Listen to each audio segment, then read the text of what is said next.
I'm joined now by AJ Feldman, and AJ, the Tyler Bass kicking woes just won't go away. Another miss in this game. As Sean McDermott said, no asterisk, no caveat. It's one he should make.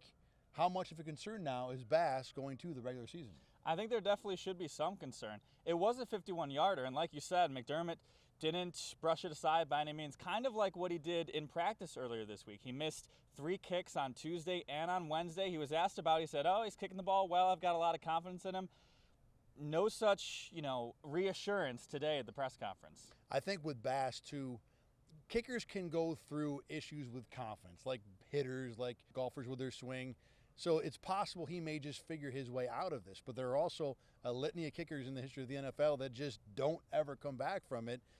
His contract is such that it'll be hard for the Bills to just walk away from him. They could. It would be really net neutral with the cap.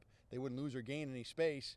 But they've committed so much to this guy, and he's been such an important part of the team. They're certainly going to give him a lot of leash when it comes to figuring it out, but he has lost at least some of that over the last week or so. Let's talk about Joe Andreessen for a second. Look, this game wasn't the same as what the Steelers game was. It was going to be hard for him to repeat that. Despite the issues and the potential big gaffes when it came to the 2 first-half touchdowns the Panthers scored, I really have a hard time finding my way to getting Andreessen off this 53-man roster. Yeah, because you talk about the group that he would be in when you talk about who makes the team, who makes not. You think of the other linebackers, Eddie Olafosio and Balin Spector. Based on performance, you would put Joe Andreessen in that spot. The caveat is draft picks. Capital, you never like to give up a 5th-round pick, a former 7th-round pick for a guy who picked off the street over there in Amherst at UB.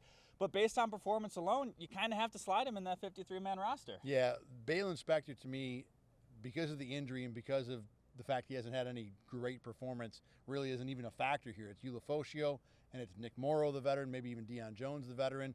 Right now I have Morrow, I have Ulafosio, and I have Andreessen all making the team. Some of that has less to do with linebacker and more to do with, do you want to keep 6 receivers? Does Terrell Shavers make it?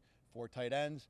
Those decisions are going to play into whether Andreessen makes the team. But in most of the different variations I put it together, I think he's a guy that's going to be on this team end of the day. For AJ Feldman, I'm Thad Brown at Highmark Stadium in Orchard Park inside the Buffalo Huddle. More News 8 after this.